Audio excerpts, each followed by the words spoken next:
A solstice Christmas story. I think about my ancestors at midwinter.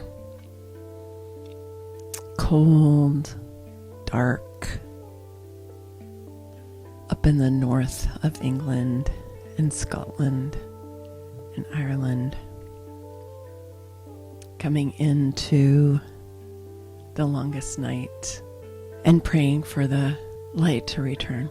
And of course, they created monuments to recognize the return of light, to remind themselves, even in the dark time, the cold time, that they are blessed, that they are watched over and provided for, and that they are part of a larger cosmos.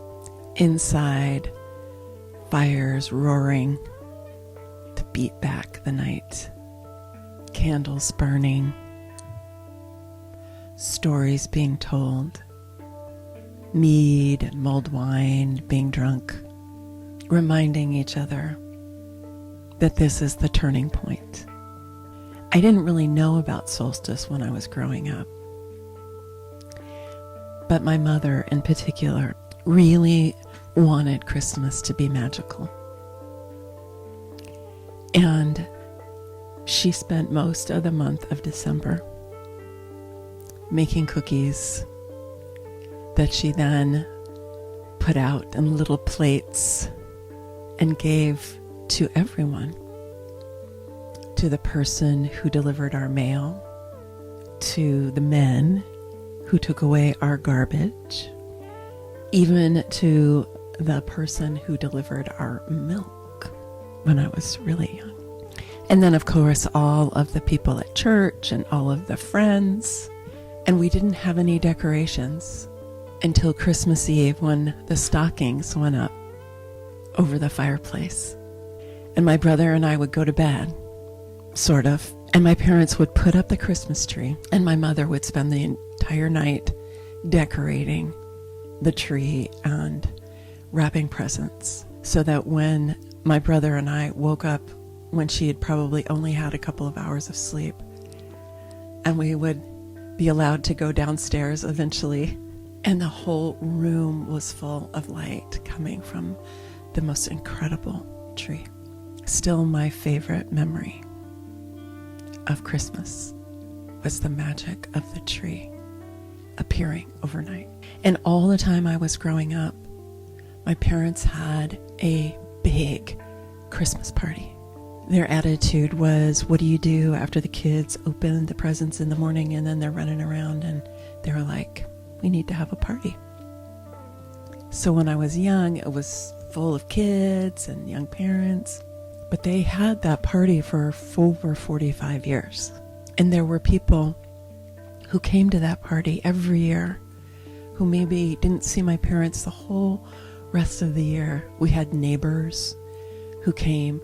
We had neighbors who came after they had moved away. We had so many people who were grateful for my parents' party because they were lonely on Christmas. But they were never lonely when they came to our house. There was plenty of music and good cheer and food. Probably more alcohol than was good for most of us. But it was a beautiful time. And then we would pile into the car. My dad would stay home and clean up, and we'd go to the movies. And we did that for many, many years. And then at one point I learned about the solstice. And I learned about my ancestors, the Celts. And I learned about earth-based spirituality and about the equinoxes. And that there was an entirely different way to relate to this time of year. That understood that this is that fulcrum point.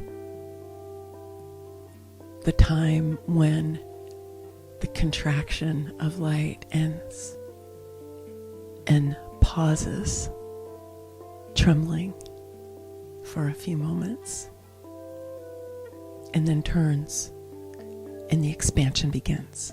The other part of Christmas I always loved was the angels. I've felt an affinity and a resonance with angels ever since I was a very small person. And so the angels were always my favorite part. Angels We Have Heard on High was always my favorite Christmas carol. And when I grew up many years later, and I learned how to work with the angels, it felt so deeply connected to my soul. And I've been communing with the angelic realm for over 25 years now. And now, here in 2025, the angels are truly descending. The Aurora Borealis, incredible this year. Our star is sending so many impulses and light codes to our Earth. Those bursts of plasma that are coming towards our Earth hit our atmosphere and pulse around the magnetic field of the Earth, creating incredible light shows. And this year, the angels are here as part of it. So now, this time of year, the solstice is what I most acknowledge. It helps me feel rooted in my ancestry. It helps me feel rooted in the cycles of life, the cycles of our earth, the dance of our earth and our sun, our own human experience, finding our way on this beautiful planet. And now in this most auspicious time, so we move out of the old order and we plant the seeds and ignite the new order. We've made it through the darkest night. The days are getting longer.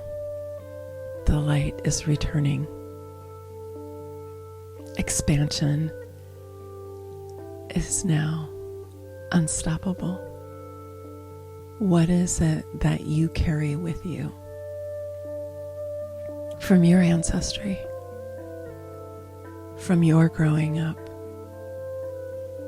from your adulthood, making choices about what truly matters and nourishes you? How are you making sense of the changing of the ages as it shows up in your life here at Midwinter? What are you committing to in your own heart of hearts? We have so much fertile soil to be planting new visions in right now. So I hope you have a cup of eggnog or mead or mulled wine or hot chocolate to warm you during this time. Maybe a fire to gaze at or a candle. I made sweetbread this year in honor of my mother and all that she made for so many years.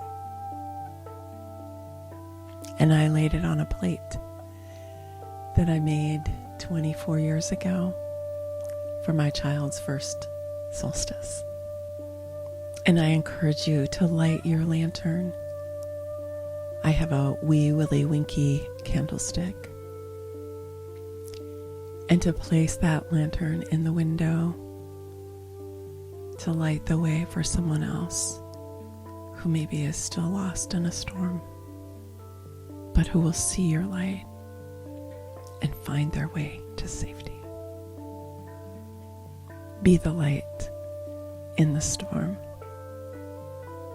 Be the warm, welcoming hearth. Be the caring heart that welcomes in the one who feels alone. And remember, we are all here under the same sun, standing on the same planet, making our way into the new age, the new earth, recalling our ancestors acknowledgement and reverence for the cosmos and our place within it. Happy solstice. Merry Christmas. Much love.